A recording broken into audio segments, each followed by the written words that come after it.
కూడి వచ్చిన పరిశుద్ధులు ప్రియమైన ప్రతి వారికి ప్రభువైన యేసుక్రీస్తు నామములో వందనాలు సమర్పిస్తున్నాను.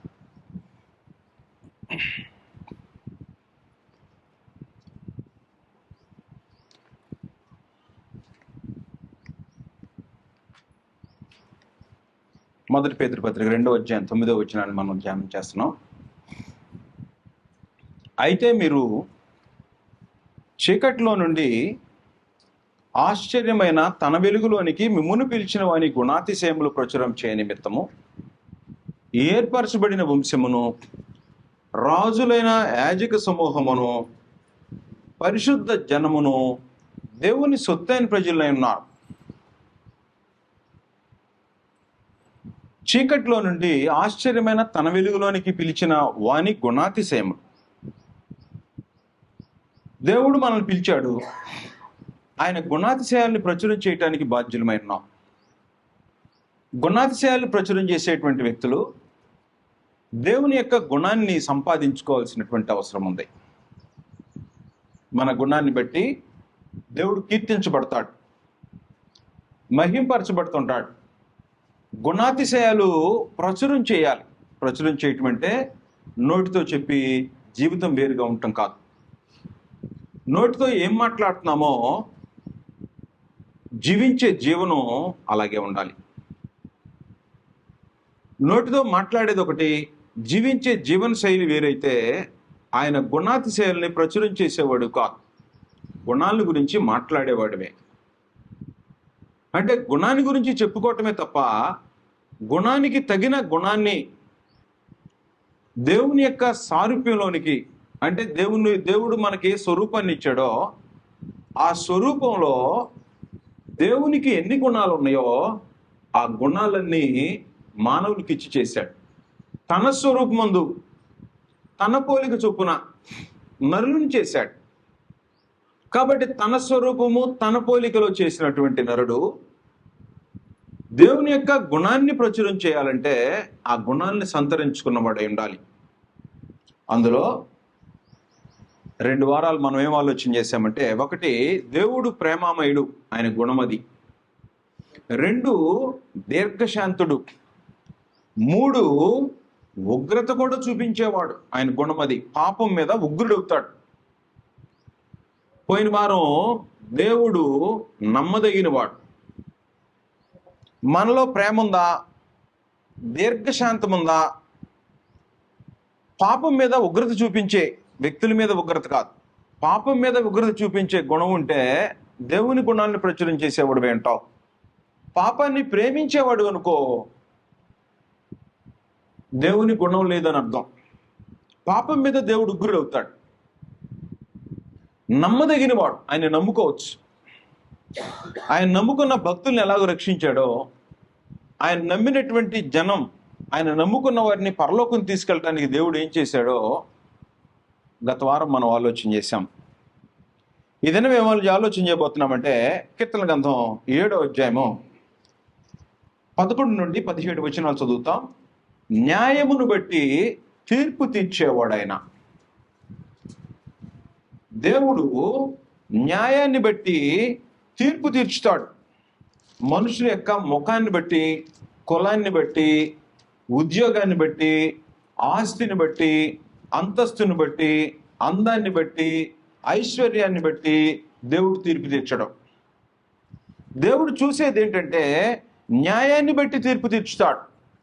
2 వ్యక్తులు వస్తే ఆ 2 వ్యక్తుల్లో ఎవరి దగ్గర న్యాయం ఉందో వాళ్ళని బలపరిచేవాడు. కీర్తన గ్రంథం 7వ అధ్యాయము 11 నుంచి 17 వచనాలు, 11, 17 వచనాలు ఇంపార్టెంట్ అయినవి. మధ్యలో వచనాలు కూడా చదువుతాం. న్యాయమును బట్టి ఆయన తీర్పు తీర్చువాడు. ఆయన ప్రతిదినము కోపపడు దేవుడు. ప్రతిదినము కోపపడతాడంటే నువ్వు అన్యాయానికి వెళ్తే నీ మీద కోపం చూపిస్తాడు, న్యాయంగా వెళ్తే నీ మీద కనికరాన్ని చూపిస్తాడు. ఒకడును మళ్ళని ఎడల ఆయన తన ఖడ్గమును పొదును పెట్టును. బోధించి బోధించి బోధించి వినలేదనుకో ఏం చేస్తాడు? ఖడ్గం తీసుకుంటాడు. చిన్నపిల్లలకి తల్లిదండ్రులు పదే పదే పదే చెప్పిన తర్వాత వినకపోతే ఏం చేస్తారు? ఏం చేస్తారు? చిన్నపిల్లలు చెప్పాలి. చెప్పిన మాట వినకపోతే మీ అమ్మ మీ నాన్న ఏం చేస్తారు? కొడతారు. తల్లిదండ్రులు ఏం చేస్తారు? కొట్టాలనే ఆలోచనలో ఉంటారు. ఇది న్యాయం అని తెలిసింది మనకి. అలాగే దేవుని పిల్లలకి న్యాయాన్ని బోధించిన తర్వాత పరమందుని దేవుడు చెప్పి చెప్పి చెప్పి వినకపోతే ఏం చేస్తాడు? తన ఖడ్గమును పదును పెట్టును, తన విల్లు ఎక్కుపెట్టి దాన్ని సిద్ధపరిచి ఉన్నాడు. వాని కొరకు మరణ సాధములను సిద్ధపరిచి ఉన్నాడు. తన అంబులను అగ్ని బాణములుగా చేసి ఉన్నాడు. పాపము కనుటకు వాడు ప్రసవ వేదన పడుచున్నాడు. అన్యాయం చేసేవాడు పాపాన్ని కనటానికి ప్రసవ వేదన పడుతున్నాడు. చేటును గర్భమును ధరించిన వాడే అబద్ధమును కని ఉన్నాడు. చేటు గర్భం అబద్ధాన్ని కని ఉన్నాడు. వాడు గుంట తవ్వి దాన్ని లోతు చేసి ఉన్నాడు. ఎవరినన్నా పడేద్దాం దానిలోని. తాను తవ్విన గుంటలో తానే పడిపోవను. దేవుడు న్యాయవంతుడు. గుంట తీసావనుకో, గుంటలో ఎవడు గుంట తీసాడో వాడే పడేటట్టు చేస్తాడు పరమంతుడు. దేవుడు న్యాయవంతుడు. వాడు తలంచిన చేటు వాని నెత్తి మీదకే వచ్చును. ఎస్తేరు గ్రంథం చదివితే సారాంశం అదే. తాను తీసిన గుంటలో ఎవరు పడ్డారు? ఎస్తేరు గ్రంథంలో హామాన్ మొర్దుకై మీద, యూదుల మీద కుట్ర చేశాడు. ఉరికై ఒకటి ఏర్పాటు చేశాడు. చివరికి ఆ ఉరికొయ్య మీద ఎవరిని ఉరిదీశారు? హామాన్నే ఉరిదీశారు. అన్యాయంగా ఒకరిని చంపదు, యూదా జాతినే నశింపజేయాలని చూస్తే దేవుడు ఎందుకు ఊరుకుంటాడు? తన ప్రజల్ని అంటుకుంటే, అన్యాయంగా అంటుకుంటే దేవుడు అంగీకరించేవాడు కాడు. హామాను ఉరికాయ తీస్తే ఆ ఉరికాయ మీద తాను తీసిన గుంటలో ఆయనే పడ్డాడు.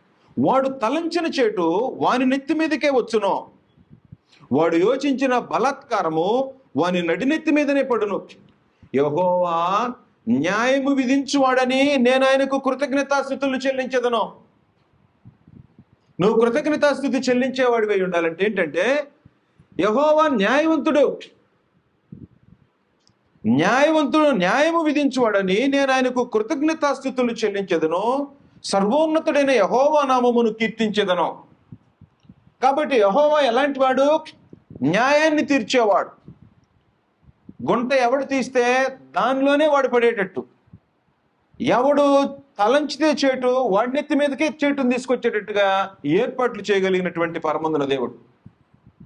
అయితే మనుషులది గ్రహించేటప్పటికీ గ్రహింపు కాదు. వాళ్ళకు కూర్చొని ఆలోచన చేసేటువంటి వాళ్ళకి అర్థమైంది. కానీ లేనటువంటి ఆలోచించినటువంటి వాడు, మనస్సాక్షితో ఆలోచన చేయనటువంటి వాడికి ఎట్టి పరిస్థితులు అని తెలియదు. ఇది 97వ కీర్తన. దేవుని యొక్క సింహాసనం, పరలోకంలో ఆయన ఆసీనుడై ఉన్నాడంటే ఆయన ఆసీనుడైన సింహాసనం యొక్క స్వభావం ఎలాంటిదో చెప్పాడు. దేవుని గుణాన్ని, ఆయన స్వభావాన్ని మనం ఆలోచన చేస్తున్నాం. ఆయన సింహాసనం ఎలాంటిదో తెలుసా? 97వ కీర్తన మొదటి 2 వచనాలు చదువుతాం. యెహోవా రాజ్యము చేయుచున్నాడు, భూలోకము ఆనందించునుగాక, ద్వీపములన్నీ సంతోషించునుగాక. మేఘాంధకారములు ఆయన చుట్టూ నుండును, నీతి న్యాయములు ఆయన సింహాసనమునకు ఆధారము. ఆయన కూర్చున్న సింహాసనం ఉందే, ఆయన సింహాసనం ఎలాంటిదంటేను నీతి న్యాయములకు ఆధారం. అగ్ని ఆయనకు ముందు నడుచున్నది. ఎందుకు ఆయన ముందు అగ్ని నడుస్తున్నది? దుష్టులను కాల్చివేయటానికి. దేవునికి ముందు అగ్ని నడుస్తుంటదంటే దుష్టత్వాన్ని కాల్చివేయటానికి నడుస్తుంటది. ఆయన సింహాసనం నీతి న్యాయములకు ఆధారమైనటువంటి సింహాసనం. అదంటే అగ్ని ఆయనకు ముందు నడుస్తున్నది. ఆయన తన చుట్టూనున్న ఆయన శత్రువులను కాల్చివేయుచున్నది. ఆయన శత్రువుల్ని కాల్చివేసే అగ్ని ఆయన ముందు నడుస్తుంటది. మన దేవుడు దహించే అగ్ని ఉన్నాడు. అన్యాయస్తుల్ని కాల్చివేస్తాడు. న్యాయం జరిగించే వారి పట్ల ఆయన కనికరాన్ని చూపిస్తుంటాడు. కీర్తనల గ్రంథం 9వ అధ్యాయము 7వ వచనం. కీర్తనల గ్రంథం 7వ అధ్యాయం 9వ వచనంలో, 9వ అధ్యాయం 7వ వచనం. యెహోవా శాశ్వతముగా సింహాసనాసీనుడై ఉన్నాడు, న్యాయము తీర్చుటకు ఆయన తన సింహాసనమును స్థాపించి ఉన్నాడు. మనం ప్రకటన గ్రంథంలో చదువుతుంటాం, సింహాసనాసీనుడైన వానికి నీ గొర్రె పిల్లకు అని. తన సింహాసనంలో యెహోవా న్యాయాన్ని తీర్చడానికి శాశ్వతంగా సింహాసనాసీనుడు అన్నాడు. ఆయన సింహాసనాన్ని ఎవరికి ఇచ్చేవాడు కాదు. శాశ్వతంగా సింహాసనమైనటువంటి ఆసీనుడైన దేవుడు భూమి మీద కూడా న్యాయం స్థాపించాలని ఒక సింహాసనాన్ని స్థాపించాడు. ఏంటి ఆ సింహాసనం? దావీదు వంశస్థులకి ఆయన రాజ్యాన్ని ఇచ్చి, భౌతికంగా ఇశ్రాయేల్ అనే జనాన్ని ఇచ్చి, ఆ సింహాసనం మీద కూర్చుండేటువంటి రాజు న్యాయాన్ని తీర్చేవాడై ఉండాలి. నా పక్షంగా నాకు ఏ స్వభావం కలిగి ఉందో ఆ స్వభావం కలిగినటువంటి రాజు భూమి మీద ఏలుబడి చేయాలి. సామెతల గ్రంథం 29వ అధ్యాయం 14వ వచనం.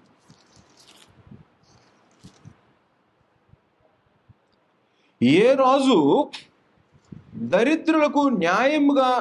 దరిద్రులకు సత్యముగా న్యాయము తీర్చునో ఆ రాజు సింహాసనము నిత్యముగా స్థిరపరచబడును. కండిషన్ చెప్పాడు.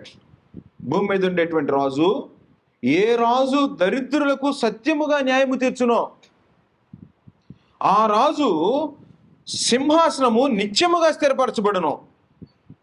కాబట్టి ఏ రాజు అయితే న్యాయం తీర్చుతాడో ఆ న్యాయం తీర్చేటువంటి రాజు ఆ సింహాసనం అట ఎలాగుంటుంది? నిత్యముగా స్థిరపరచబడుతుంది. కాబట్టి నిత్యంగా స్థిరపరచబడేటువంటి రాజు యొక్క సింహాసనాన్ని దేవుడు భూమి మీద తన సింహాసనంగా స్థాపించడానికి దావీదు యొక్క కుటుంబీకుల్లో నుంచి ఎన్నటికీ సింహాసనం మీద కూర్చుండాలని పరమందున్న దేవుడు కోరుకొని దావీదుకి ఆ సింహాసనాన్ని వాగ్దానం చేశాడు. ఆ సింహాసనాన్ని 122వ కీర్తన 5వ వచనం. ఇంతకు మునుపు 25 చెప్పాను. 122వ కీర్తన 5వ వచనం. అచ్చట న్యాయము తీర్చుటకై సింహాసనములు, దావీదు వంశీయుల సింహాసనములు స్థాపించబడి ఉన్నవి. అచ్చట న్యాయము తీర్చుటకై సింహాసనములు, దావీదు వంశీయుల సింహాసనములు స్థాపించబడి ఉన్నవి. దేవుడు దావీదు సింహాసనాన్ని స్థాపించింది ఎందుకు? దావీదు సంతతిలో నుంచి రాజులు రావాలని కోరుకొని తన కుమారుడైన సొలొమోనుకి రాజ్యాన్ని ఇచ్చాడు. మొదటి రాజు సౌలును తప్పించాడు.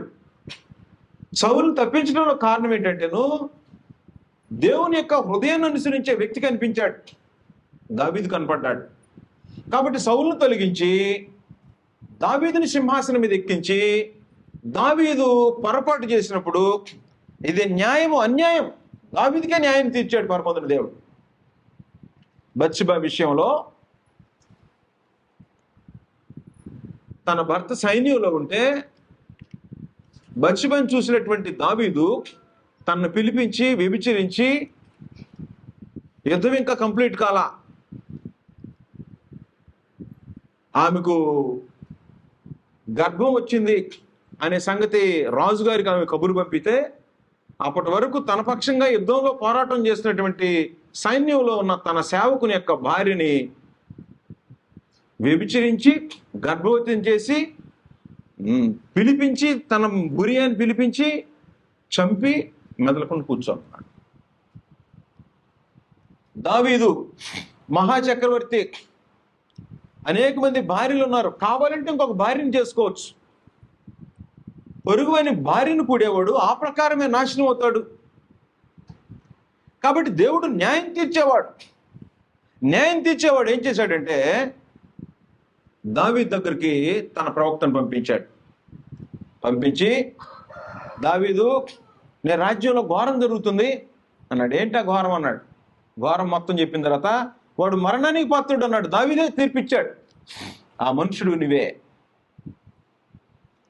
ఆ మనుషుడు నీవే అనగానే హృదయం బద్దలైపోయింది దావీదుకి. దావీదుకు బద్దలైపోయి హృదయం, నిజమే నేను పాపం చేశా.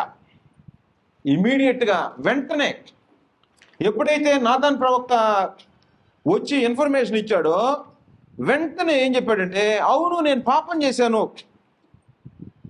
అన్నాడు. పాపం చేశానని ఒప్పుకున్న తర్వాత పరమందున దేవుడు దావీదుని కనికరించడానికి దావీదు తన హృదయం బద్దలయ్యేటట్టుగా ప్రార్థన చేశాడు. 51వ కీర్తన చదివితే మనకు అర్థమైంది. దావీదుకు తీర్పు తీర్చాడు. దావీదు యొక్క పాపానికి దేవుడు తీర్పు తీర్చేవాడు. దేవుడు ఎలాంటి వాడు అంటే పక్షపాతి కాడు. కొలసీలు రాసిన పత్రిక 3వ అధ్యాయము 25వ వచనంలో, కొలసీలు రాసిన పత్రిక 3వ అధ్యాయము 25వ వచనం,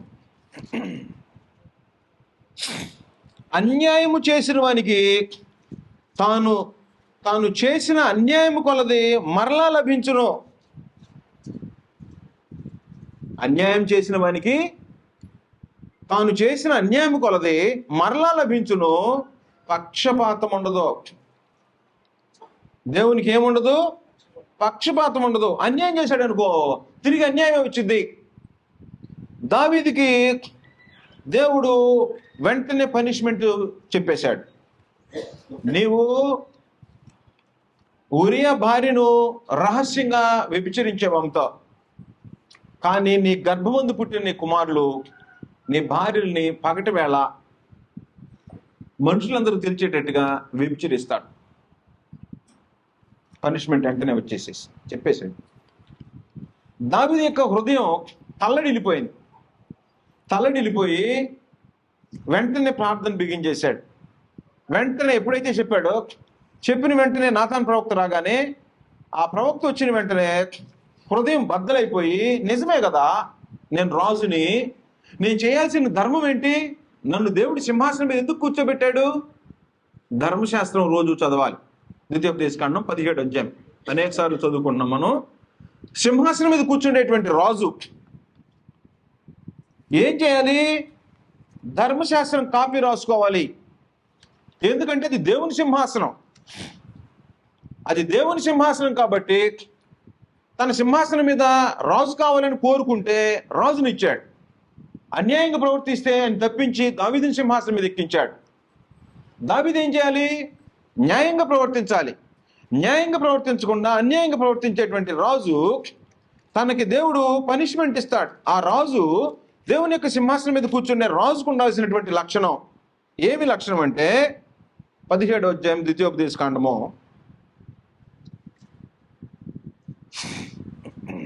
17వ వచనం నుంచి 17 తన హృదయము తొలగిపోకుండానట్లు అతడు అనేక స్త్రీలను వివాహం చేసుకొనకూడదు. వెండి బంగారమును అతడు తన కొరకు బహుగా విస్తరింప చేసుకొనకూడదు. మరి అతడు రాజ్యసింహాసనం ముందు ఆసీనుడైన తర్వాత లేవీలైన యాజకుల స్వాధీనంలో ఉన్న గ్రంథమును చూచి ఆ ధర్మశాస్త్రమునకు ఒక ప్రతిని తన కొరకు రాసుకొనవలెను. అది అతని యొద్ద ఉండవలెను. తన రాజ్యమందు తానును తన కుమారులను ఇశ్రాయేలీల మధ్య దీర్ఘాయుష్మంతులగుటకై. ఎవరైనా సింహాసనం ఎక్కారంటే తన కుమారులు తరతరము సింహాసనం మీద నిలబడేటట్టుగా ఈ ధర్మం తన సహోదరుల మీద గర్వించి ఈ ధర్మమును విడిచిపెట్టి కుడికి గాని ఎడమకు గాని తాను తొలగక ఉండునట్లు తన దేవుడైన యెహోవాకు భయపడి ఈ ధర్మశాస్త్ర వాక్యములన్నిటినీ ఈ కట్టడలను అనుసరించి నడువ నేర్చుకొనుటకు అతడు తాను బ్రతుకు దినములన్నిటను ఆ గ్రంథమును చదువుతుండవలెను. అందుకనే రాజుని సింహాసనాసీనుడుగా సింహాసనం మీద కూర్చోబెట్టి అభిషేకించే రోజున ఏం చేస్తారంటే కిరీటం పెట్టి చేతిలో ధర్మశాస్త్రం కాపీని పెడతారు. కిరీటం అధికారానికి సంబంధించింది. ఈ అధికారం ఎలాగ చేయాలి? ధర్మశాస్త్రాన్ని అనుసరించి. నీ తల కిరీటం రాజువి, నీ తల ఎలాగ పనిచేయాలో తెలుసా? నీ చేతిలో ఉన్న ధర్మశాస్త్రం నీ తలను నడిపించాలి. దీంతో చదువుకోవాలి, చదివి నీ తలకెక్కించుకోవాలి. అది నీ తలలో ఎక్కించుకున్న తర్వాత దాని ప్రకారం ఈ కిరీటం యొక్క అధికారం ఉండాలి. నీ ఇష్టం వచ్చినట్టు అధికారం చేయడానికి వీల్లేదు. ధర్మశాస్త్రం ఏం చెప్తుందో దాన్ని విడిచి కుడికి కానీ ఎడముకు కానీ తొలగకుండా చేతిలో పెట్టిన ధర్మశాస్త్రం కాపీని చదువుకుంటూ తాను బ్రతికే దినాలన్నీ చదువుకుంటూ దేశంలో నీతి న్యాయాలు స్థాపించేటట్టుగా, నీతి న్యాయాలు అనుసరించేటట్టుగా ఆ కార్యక్రమాన్ని జరిగించే బాధ్యత భూమి మీద ఇశ్రాయేలు కొరకు రాజుగా దేవుడు స్థిరపరిచినటువంటి ఏ రాజు అయినా అది బాధ్యతగా స్వీకరించాలి. అప్పుడు ఇశ్రాయేలీలో న్యాయం తీర్చబడిద్ది. అందుకొరకు దేవుడు భూమి మీద రాజుని ఏర్పాటు చేసుకున్నాడు. కాబట్టి సింహాసనం మీద ఎక్కించేటప్పుడు ఏం పెడతారు? కిరీటం ఒకటి, చేతిలో ధర్మశాస్త్రం కాపీ. ఈ రెండూ లేకుండా రాజు రాజ్యం చేయడానికి కుదరదు. కిరీటంలో అధికారం ప్రదర్శించేటప్పుడల్లా తలలో ఏముండాలి? ధర్మశాస్త్రం కాపీ ఉండాలి. ఈ ఏదైనా ఒక ఇష్యూ వచ్చిందనుకో, దాన్ని ధర్మశాస్త్రం ప్రకారం విచారించి న్యాయాన్ని తీర్చేవాడే ఉండాలి రాజుగారు. అలాంటి రాజే న్యాయాన్ని తప్పిపోయాడు. న్యాయాన్ని తప్పిపోతే భూమి మీద దేవుడు కోరుకునేది తెలుసా? నీతి న్యాయములు స్థాపించబడాలని. అది ఎలా సాధ్యమైంది? ధర్మశాస్త్రం వల్ల సాధ్యమైంది. ద్వితీయోపదేశకాండం 6వ అధ్యాయం 25వ వచనం, చివరి వచనం. మన దేవుడైన యెహోవా మనకు ఆజ్ఞాపించినట్లు ఆయన సన్నిధిని ఈ సమస్తమైన ఆజ్ఞలను అనుసరించి మనము నడుచుకున్నప్పుడు మనకు నీతి కలుగును. ఇశ్రాయేలుకి నీతి కలగాలంటే ఏం చేయాలి? ఈ సమస్తమైన ఆజ్ఞలన్నింటినీ అనుసరించి నడుచుకోవాలి. అనుసరించి నడుచుకోవాలంటే ఎక్కడ ఉండాలి?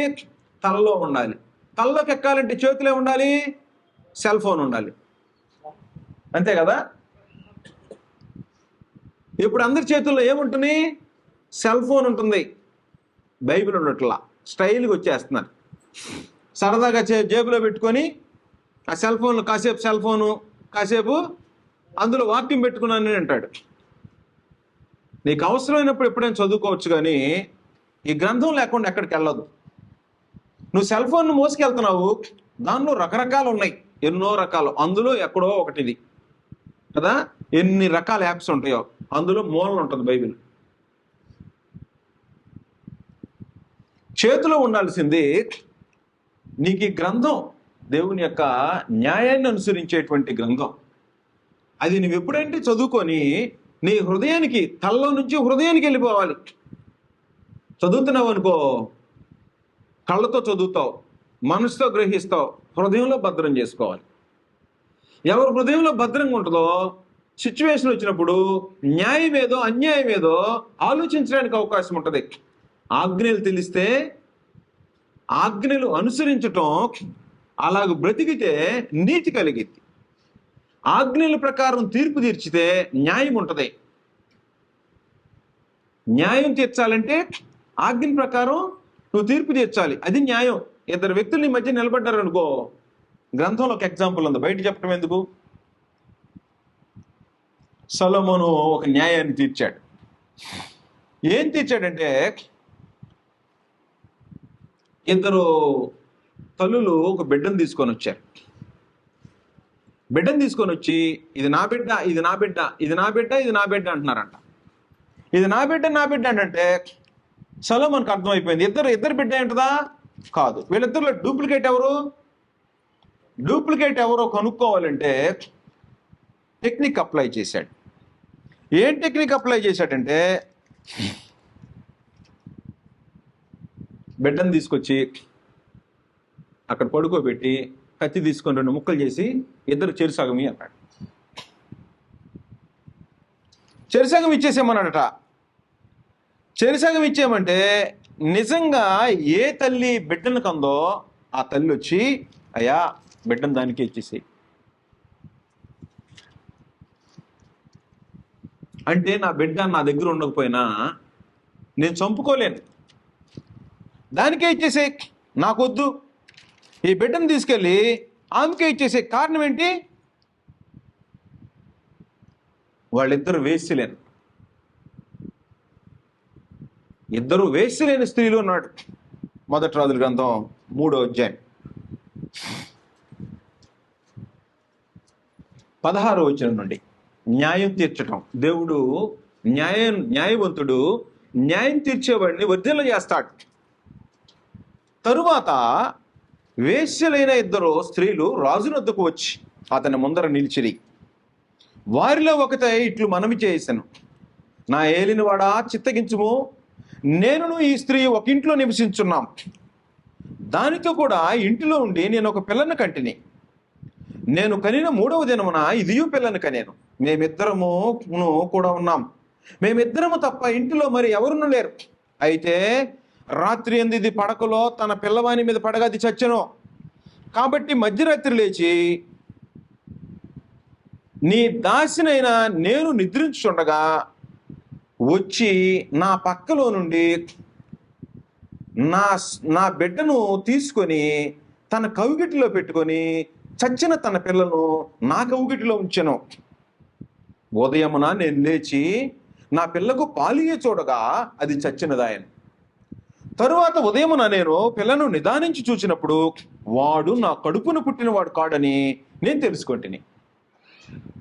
కాదు, అంతలో 2వ స్త్రీ, అది కాదు, బ్రతికి ఉన్నది నా బిడ్డ, చచ్చినది దాని బిడ్డ అని చెప్పగా, కాదు, చచ్చినదే నీ బిడ్డ, బ్రతికి ఉన్నది నా బిడ్డ నేను. ఈ ప్రకారం వారు రాజు సముఖం ముందు మనవి చేయగా, రాజు బ్రతికి ఉన్నది నా బిడ్డ, చచ్చినది నీ బిడ్డ అని ఒకతయు, రెండవది అలా కాదు, చచ్చినది నీ బిడ్డ, బ్రతికినది నా బిడ్డ అని చెప్పుతున్నది కనుక కత్తి తెమ్మని ఆజ్ఞాయించారు. వారు ఒక కత్తి రాజసన్నిధికి తీసుకుతాగా రాజు 2 భాగములుగా బ్రతికి ఉండి బిడ్డను సగం చేసి, దీనికి సగము దానికి సగము చెరిసగము ఇవ్వాలని ఆజ్ఞ ఇచ్చాను. అంతటా బ్రతికి ఉన్న బిడ్డ యొక్క తల్లి తన బిడ్డ విషయమై పేగులు తరుగుకొని పోయినదై. పేగులు తరుక్కుపోవటం అంటే అనుభవించే వాళ్ళకి అర్థమైంది. మరీకు క్రీస్తుని సిలువ వేస్తుంటే ఎలా ఉండి ఉంటుందో తన కళ్ళ ముందు తరుక్కొని పోయినదై రాజునొద్ద, నా ఏలినవాడా బిడ్డను ఎంత మాత్రం చంపక దానికే ఇప్పించమని మనవి చేయగా, ఆ 2వ స్త్రీ, అది నాదేనను దానిదేనను కాకుండా చెరిసగము చేయమో. 2వది ఏమంటుంది, నా బిడ్డ ఎటు చచ్చిపోయాడు, వీడిని పెంచినా ఇది నా బిడ్డ కాదు, చంపేస్తే పేడ వదిలిపోయి దానికి బిడ్డలు ఉండరు, నాకు బిడ్డలు ఉండరు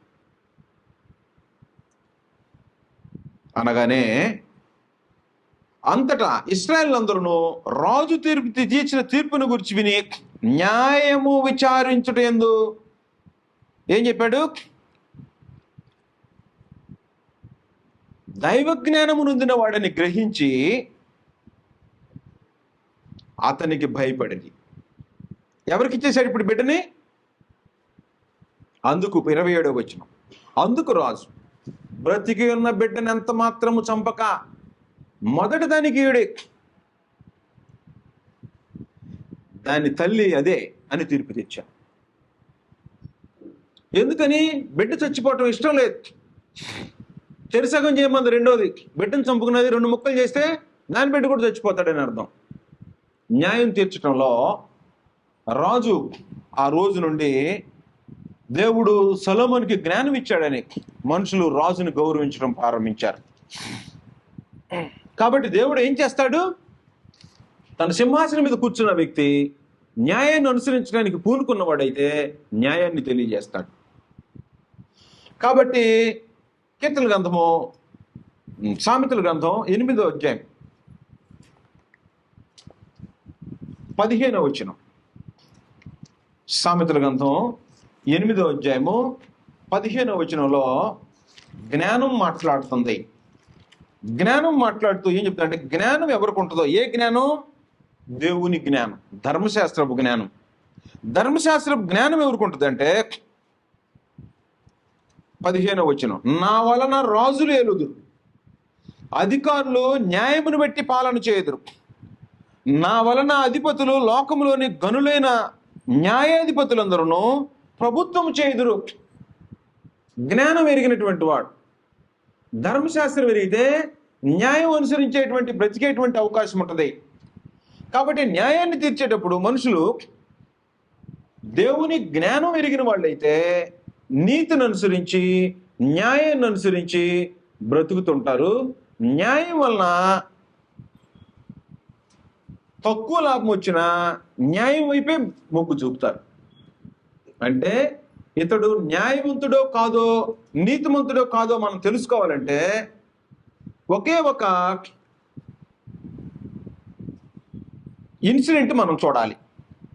ఏంటి ఇన్సిడెంట్ అంటే, మనిషి సంపాదించే సంపాదన దేనికి సంబంధించింది, సంపాదన ఇతనికి ఎలా వస్తుంది, సంపాదన ఎలా వస్తుందో, తాను సంపాదించే సంపాదన న్యాయమైన సంపాదనో అన్యాయమైన సంపాదనో ఒక మనిషిని గురించి కానీ మనం పరీక్షించితే న్యాయం మనకు అర్థమైపోతుంది. కాబట్టి అలాగ న్యాయం విచారించి కొంచెం వచ్చినా కూడా నాకు ఈ కొంచెమే చాలు అనుకునేవాడు ఉన్నాడు అనుకో, న్యాయంగా ప్రవర్తించేవాడు. 8వ వచనం 16వ అధ్యాయం సామెతల గ్రంథం 8వ వచనం. అన్యాయము చేత కలిగిన గొప్ప ఉచ్చుబడి కంటే దేవుని పిల్లలైన వాళ్ళు, ఆయన గుణాలని ప్రచురం చేసేటువంటి వాడు, దేవుడు న్యాయవంతుడు అని ప్రచురం చేయాలంటే నువ్వు ఉన్న స్థలంలో నీకు అన్యాయం చేత గొప్ప లాభం వస్తుంది అనుకో. చిన్న అబద్ధం ఆడేవనుకో, డబ్బులు ఎక్కువ వస్తున్నాయి అనుకో, అబద్ధం ఆడేసావనుకో, ఎవరెదుట అబద్ధం ఆడేవో అతను ఏం చెప్పాడు తెలుసా, బయటకు వెళ్ళి రోజు బైబిల్ తీసుకొని వెళ్తుంటాడయా, ఇతను లాంటి అబద్ధికుడు ప్రపంచంలో ఎవడు లేడు అని చెప్తాడు. ఈ అబద్ధం ప్రచారం అయిపోద్ది, త్వరగా వెళ్ళిపోద్ది. అందువల్ల ఇప్పుడు వచ్చిన ఉపయోగం ఏమైనా ఉందా? దేవుని గ్రంథం తెచ్చి ఇక్కడ కూర్చుంటే ఉపయోగం ఆదివారం తీసుకొచ్చి అన్యాయంగా 1 కోటి రూపాయలు, 1 లక్ష రూపాయలు, 10,000 సంపాదించి 1,000 రూపాయలు తీసుకొచ్చి ఇక్కడ వేసావు అనుకో, దేవుడు వాటిని లక్ష్య పెడతాడా? లక్ష్య పెట్టడం. అన్యాయం చేత వచ్చేటువంటి గొప్ప వచ్చుబడి కంటే నీతితో కూడిన కొంచెమే శ్రేష్టము. కాబట్టి నువ్వు దేవుని గుణాలను ప్రచురం చేసే వ్యక్తివై ఉంటే న్యాయమా అన్యాయమా? నీ సంపాదన న్యాయమైందా అన్యాయమైందా? నీ కష్టార్జితమా? అందులో కొంచెమే వస్తుందా? శ్రేష్టమే. అది నిలబడిపోద్ది. నీ కొంచెమైనా చాలు, న్యాయంగా నడుచుకో. అందువలన పరమందున దేవుడు తీర్పు తీర్చేటువంటి విషయంలో 18వ అధ్యాయం 5వ వచనంలో ఒక లాజిక్ చెప్పాడు. మానవుల యొక్క స్వభావానికి విరుద్ధమైనటువంటి లాజిక్. 18వ అధ్యాయము 5వ వచనం. తీర్పు తీర్చుటలో భక్తిహీనుల ఎడల పక్షపాతము చూపుటయు, నీతిమంతులకు న్యాయము తప్పించుటయో క్రమము కాదు, అక్రమం. ఏది అక్రమం? మళ్ళీ చదువుతాం, మీకు అర్థమైందో లేదో. తీర్పు తీర్చుటలో భక్తిహీనుల ఎడల పక్షపాతము చూపుటయు అంటే ఒక ఉదాహరణ చెప్తా. మన దగ్గరికి ఆరాధనకు వస్తున్నారు అనుకోండి, మనతో కలిసి ఆరాధన చేస్తున్నాడు. ఆరాధన చేసేటువంటి వ్యక్తి పొరపాటు చేశాడు. అవతల పక్క భక్తిహీనుడు ఉన్నాడు, ఇటు పక్క సహోదరుడు ఉన్నాడు. న్యాయం నువ్వు తీర్చాలి. భక్తిహీనుడు రైటు, ఆరాధనకు వచ్చేటువంటి సహోదరుడిది రాంగ్ అని నీకు అర్థమైంది. ఇప్పుడు ఏం తీర్పు తెచ్చాలి? భక్తిహీనుడు వైపు న్యాయం ఉంటే సహోదరుడా నీదే తప్పు అని చెప్పాలా. భక్తిహీనుడు చేసింది కరెక్టే, నువ్వు చేసింది రాంగ్ అని చెప్పాలా. మనోడు కదా అటు తిప్పేసేద్దాం, ఇది మానవ మనసు. నీ కొడుకు కదా, మనోడు కదా, లోకంలో న్యాయం ఎలా ఉంటుంది, మనోడు కదా, వాడి పక్షాన్ని ఉండాలి. మనం చేస్తే చేస్తాడేమో, కవర్ చేద్దాం. మనం లోకం యొక్క నీతి అది, దేవుని నీతి కాదు. అందుకని సొలొమోను మహాజ్ఞాని అయిన వాడు ప్రసంగి గ్రంథంలో ఇలాగ చెప్పాడు. ఏంటయ్యా పరిస్థితి అంటే, దానికంటే ముందు సామెతల గ్రంథంలో 31వ అధ్యాయము 5వ వచనంలో, సామెతల గ్రంథం 31వ అధ్యాయం 5వ వచనంలో, తాగేరనుకో అన్యాయం చేస్తారట. అందుకని లోకంలో ఉండే అధికారులకి ఏమైనా చేయాలనుకోండి, మందు బాటిల్ కావాలా, అది తీసుకొని వెళ్ళాడు అనుకో, చూడగానే అన్యాయం న్యాయం అయిపోద్ది, న్యాయము అన్యాయం అయిపోద్ది. చెప్పాడు, ఒకవేళ నువ్వు రాజు అయి ఉంటే తాగొద్దు, తాగేవనుకో కట్టడం మర్చిపోతావు, అన్యాయం చేస్తావు. సామెతల గ్రంథం 31వ అధ్యాయం 4-5 వచనాల్లో, ద్రాక్షారసము త్రాగుట రాజులకు తగదు. లెముయేలు వాళ్ళ అమ్మ చెప్తుంది, లెముయేలుకి చెప్తుంది, అది రాజులకు తగదు. మద్యపానాసక్తి అధికారులకు తగదు. తాగిన ఎడల వారు కట్టడలను మరుతురు. తాగారు అనుకో, అదేమన్నా తీసేని మాట్లాడతావో. తాగిన ఎడల వారు కట్టడలను మరుతురు, దీనులకు అందరికీ అన్యాయం చేయదు. తాగితే ఏం చేస్తారట? దీనులకి అన్యాయం చేస్తారు. దీనులు అంటే లోకంలో ఎవరు పట్టించుకొని వాళ్ళు, తగ్గించుకొని కూర్చొని ఉండేవాళ్ళు. దీనులు ఎవరు పట్టించుకొని వాళ్ళు, దేవుని దగ్గరే మొరపెట్టేవాళ్ళు. అందుకని అధికారులు ఏం చేస్తుంటారంటే, ధనం కలిగిన వాళ్ళని, కులం కలిగిన వాళ్ళని, అధికారం కలిగిన వాళ్ళని, వాళ్ళకు అనుకూలంగా లంచం ఇచ్చేటువంటి వాళ్ళని, లేకపోతే వాళ్ళకి కావాల్సిన ఏర్పాట్లు చేసే వాళ్ళని వైపు న్యాయాన్ని చేసి దీనులకు అన్యాయం చేస్తారు. అందుకని రాజు సింహాసనం మీద కూర్చుండే రాజు మద్యపానాసక్తుడై ఉండకూడదు. తాగితే కట్టడలు మర్చిపోతాడు, తాగేవనుకో కట్టడం మర్చిపోతాడు. అందువలన పరిస్థితులు అలా ఉండకూడదని చెప్పాడు. అలాగే సొలొమోను లోకం యొక్క పరిస్థితులు ఎలాగ ఉంటుందో చెప్తున్నాడు. సొలొమోను ప్రసంగి గ్రంథం 3వ అధ్యాయం 16వ వచనం. దేవుడు ఏం కోరుకుంటున్నాడు? నీతి ఉండాలని కోరుకుంటున్నాడు. నీతి న్యాయాలైన సింహాసనానికి ఆధారమై ఉండాలని కోరుకుంటున్నాడు. కానీ నువ్వేమంటావు? ఎట్టకట్ల పోనీయమంటుంటాడు. అలా కుదరదు. నీతి న్యాయ దేవుని ఎదుట అలాంటివి కుదరవు. అలాంటి భక్తుడైన దావీదుకే, తన భక్తుడు తన సింహాసనం మీద కూర్చున్న దావీదుకే పనిష్మెంట్ ఇచ్చాడు. నా హృదయానుసారుడు అన్న దావీదుకే పనిష్మెంట్ ఇచ్చాడు. మనం ఎంత?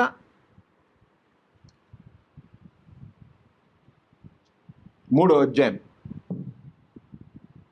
16వ వచనం.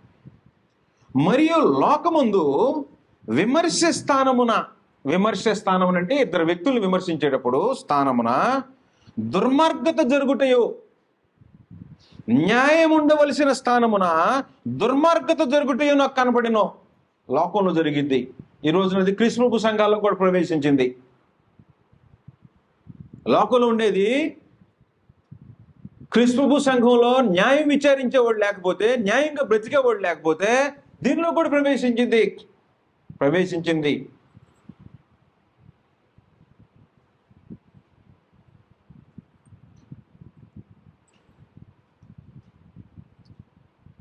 ప్రతి ప్రయత్నమునకు ప్రతిక్రియకు తగిన సమయం ఉన్నదనియు, నీతిమంతులకును దుర్మార్గులకును దేవుడే తీర్పు చేసినను నా హృదయంలో నేను అనుకుంటునే. ఒకవేళ లోకంలో ఎట్టుండొచ్చు, కానీ దేవుడు ఏం చేస్తాడు? తీర్పు తీర్చుతాడు అని నా హృదయంలో అనుకున్నాను నేను. 5వ అధ్యాయం ప్రసంగి గ్రంథం 5వ అధ్యాయము 8వ వచనంలో, ఒక రాజ్యమందు బీదలను బాధించుటయో, ధర్మమును న్యాయమును బలాత్కారము చేత మీరుటయో నీకు కనపడిన ఎడల దానికి ఆశ్చర్యపడకము. ఆ రోజే చెప్పాడు. నీ కళ్ళ ముందు ఏం కనపడుతుందట? బీదలను బాధించడం, ధర్మమును న్యాయమును బలాత్కారం చేత మీరుట. అంటే తెలుసా మీకు? ధర్మము న్యాయం ఉందనుకో, బలాత్కారం. దీనుడు న్యాయం మాట్లాడుతున్నాడు అనుకో, 10 మంది చేరే, ఎవడరా నువ్వు చెప్పేది, ఇక్కడ బయటకెళ్ళ మెడబట్టుకొని తోసేస్తాం అనుకున్నావు, లేదంటే లేపేస్తావు నిన్ను అని బాధించటము, బీదలను బాధించటము, ధర్మమును న్యాయమును బలాత్కారం చేత మీరుటయో. ఒకవేళ ఆ స్థలంలో నువ్వు ఉన్నావు అనుకో, ఆ గుంపుతో ఉండొద్దు. ఒకవేళ మన పక్షంగా ఉండేవాడు ఇలాంటి కార్యక్రమాలు చేస్తున్నాడు అనుకో, ఏం చేయాలి మనం? చెప్పాలి, ఇది న్యాయము, అన్యాయం ఇది, నువ్వు చేయకూడదని చెప్పాలా. దానితో పాటు నువ్వు కలిసిపోయావు అనుకో, నీకు కూడా దేవుడు పనిష్మెంట్ ఇస్తాడు.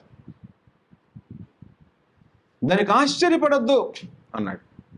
అధికారము నొందిన వారి మీద అధికారం వచ్చిందనుకో ఏముంటది? కిరీటం వచ్చిందనుకో చేతిలో ఉండే ధర్మం పోయింది. లోకంలో చూస్తున్నారు కదా, మనిషికి ఒక అధికారం, ఒక ఉద్యోగం వచ్చిందనుకో ధర్మం పోయిద్ది. ధనం వచ్చిందనుకో ధర్మం, కిరీటం వచ్చింది, చేతిలో ఏముండాలి? ధర్మం ఉండాలా. అది లేకుండా బ్రతికేటువంటి వాడు దేవునికి ఇష్టమైన వాడు కాదు, దేవుని చేతిలో పడబోతున్నాడు.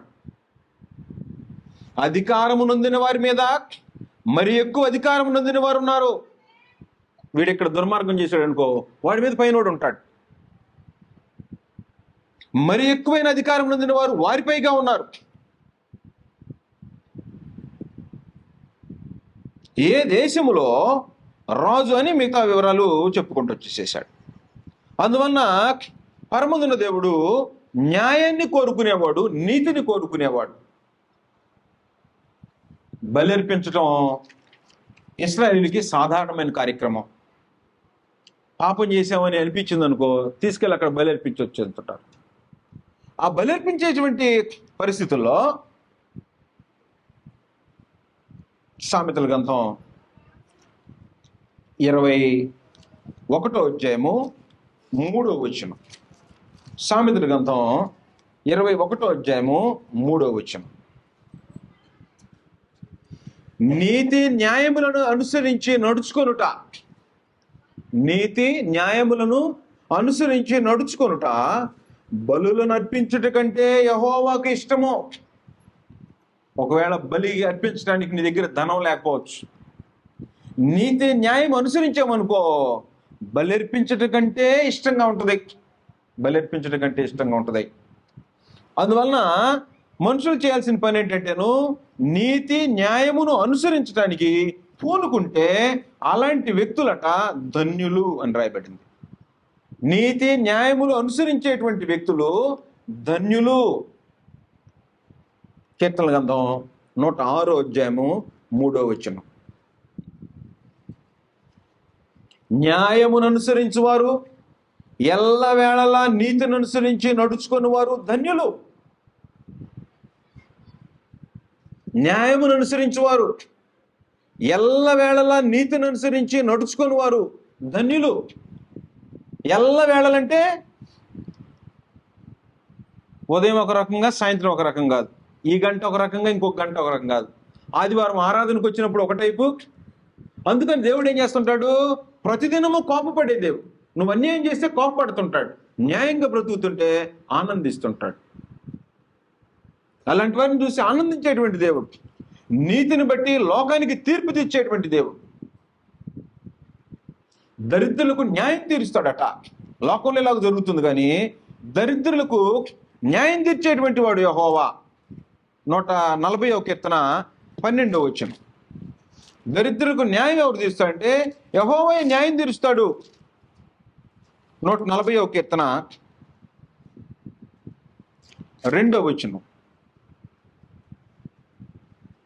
12 చూస్తాం. బాధింపబడి వారి పక్షమున యెహోవా వ్యాజ్యమాడుననియు.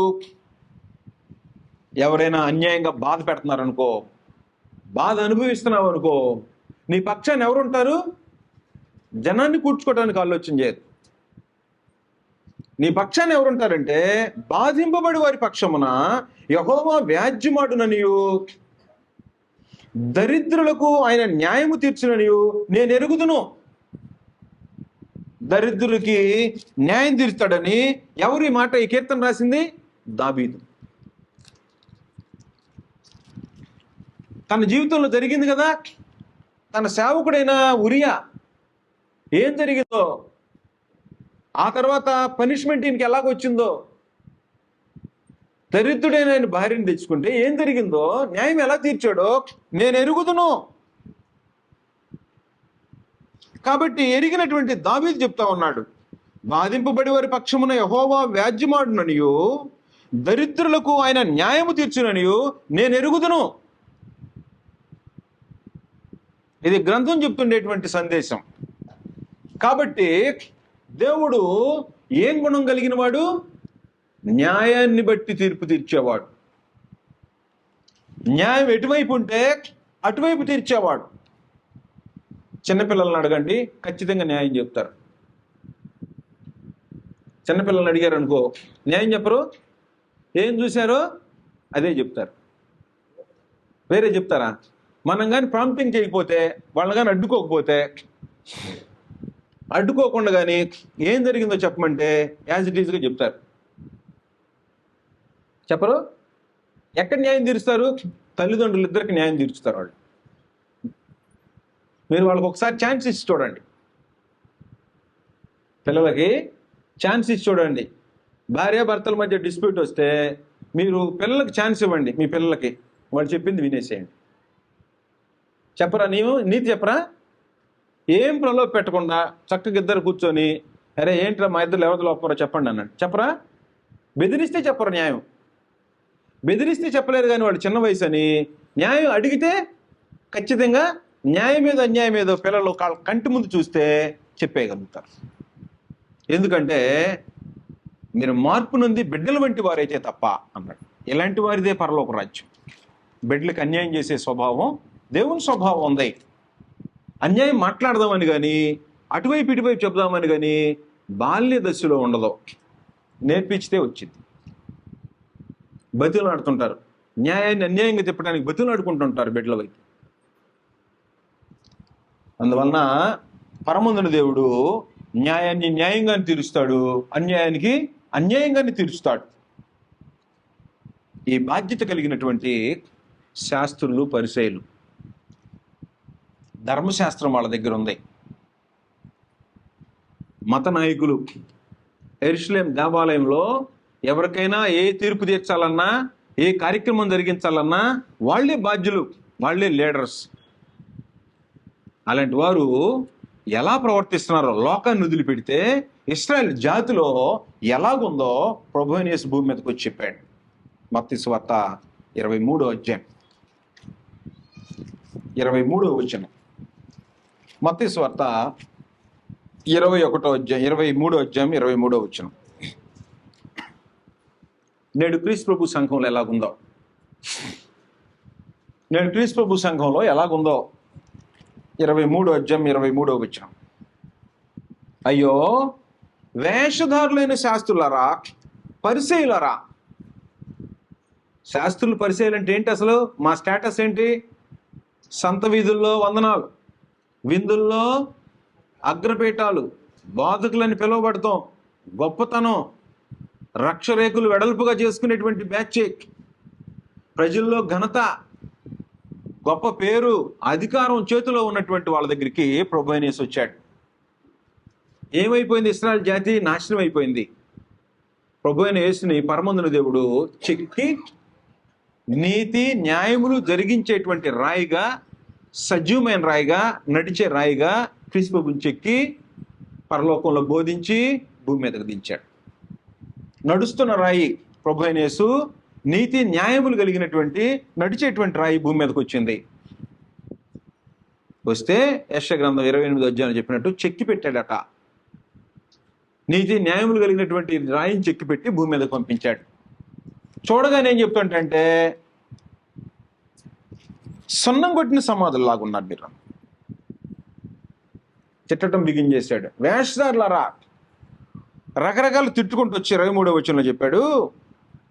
అయ్యో వేషధారులైన శాస్త్రులారా, పరిసయ్యులారా, మీరు పునాదిలోను, పుదీనాలోను, సోపులోను, జీలకర్రలోను 10వ వంతు చెల్లించి, 10వ వంతు చెల్లించమనేటువంటిది నీకు వ్యక్తిగతమైంది. 10వ వంతు చెల్లిస్తే ధర్మశాస్త్రాన్ని బట్టి దేవుని దగ్గర శభాష్ అనిపించుకుంటావు. ఒకవేళ దొంగతనం చేస్తే దొంగోడు అని పేరు అక్కడ పొందుతావు. అది నీ వ్యక్తిగతం.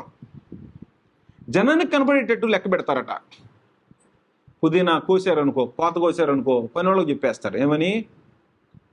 10 కట్టలో లెక్క పెట్టావనుకో, 10వ కట్ట పక్కనేసేయి. లేదా 10 గోతాలు కోసారనుకో, పుదీనా 9 గోతాలు ఇటేయండి, ఒకటి ఇటు పడేసేసేయండి. చూస్తే జనానికి ఏమనిపిస్తుంది? ఏమి న్యాయవంతుడు రా, దేవునికి ఇచ్చే దాంట్లో ఎంత డబ్బు ఇస్తున్నాడు రా, ఎలాగిస్తున్నాడు అనుకుంటారు. ధర్మశాస్త్రంలో ప్రధానమైన విషయంలో అనగా న్యాయమును, కనికరమును, విశ్వాసమును విడిచిపెట్టితిరి. కాబట్టి వీటిని మానక, పదో వంతు ఇచ్చేటువంటిది మానకుండా వీటిని కూడా చేయండి అన్నాడు. కాబట్టి వాటిని విడిచిపెట్టారు అనుకో, వివరాలు చెప్తా ఉన్నాడు. వేరే వాళ్ళన్నీ వాళ్ళ ఊరికి తిడతానే ఉన్నాడు. అందుకని వాళ్ళు ఏం చేశారు? అన్యాయంగా క్రీస్తు ప్రభువుని చంపటానికి ప్రయత్నాలు ప్రారంభించారు. చంపేశారు. మనుషులు చేసే పని ఏంటి? అడ్డం వస్తే చంపేయటమే. చూసి చూసి చూసి మనిషిని చంపేసేయటమే. చంపేస్తారు. ఏం చేశారు? దేవుడు న్యాయాన్ని తీర్చాడు. ఏం తీర్చాడు? నీతిమంతుడు మరణం నొందడం. పాప మరణాల నియమం. పాపం చేసిన వాడే మరణం పొందుతాడు, పాపం చేయని వాడు మరణించడు. కాబట్టి క్రీస్తు ప్రభు మరణం చనిపోలేదు, పాపం చేయలేదు కాబట్టి ఆయన మృతుల నుంచి లేపి చూపించాడు.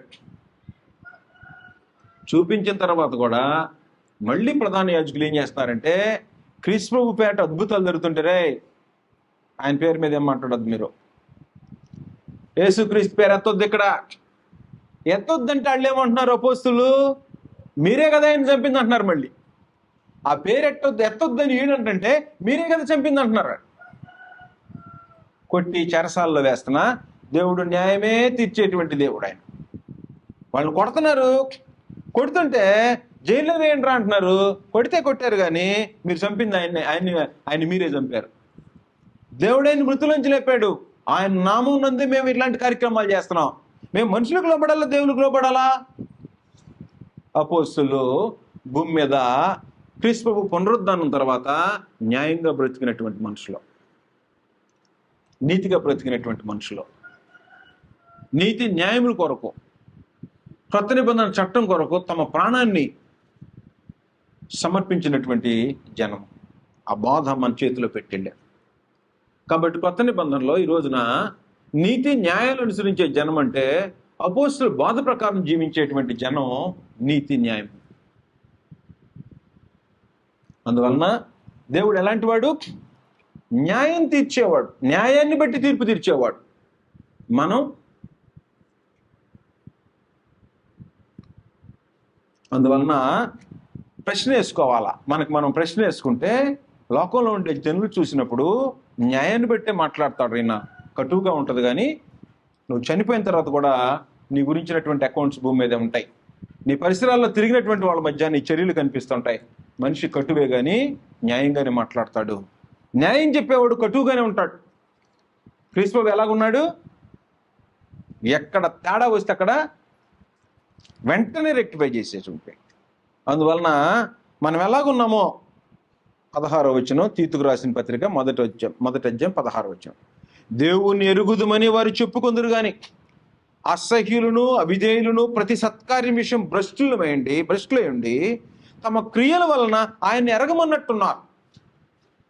దేవుణ్ణి ఎరిగామని చెప్పేవాళ్ళు, ఆయన గుణాలను ప్రచురం చేసే బాధ్యత కలిగిన వాళ్ళు దేవుణ్ణి ఎరిగినట్టుగా ఉండాలి. దేవుని గుణం కలిగినటువంటి వాడే ఉండాలి తప్ప దేవుణ్ణి ఎరుగుతామని చెప్పుకొని దేవుణ్ణి ఎరగనట్టుగా ప్రవర్తించితే వేషధారి అయిపోతుంది. కాబట్టి దేవుణ్ణి గుణాన్ని నువ్వు ఎరిగి ఆయన గుణాత్యాలను ప్రచురం చేయడానికి ఏర్పాటు చేయబడిన వంశానికి తగినట్టుగా ఉంటే నువ్వు రాజులైన యాజక సమూహం.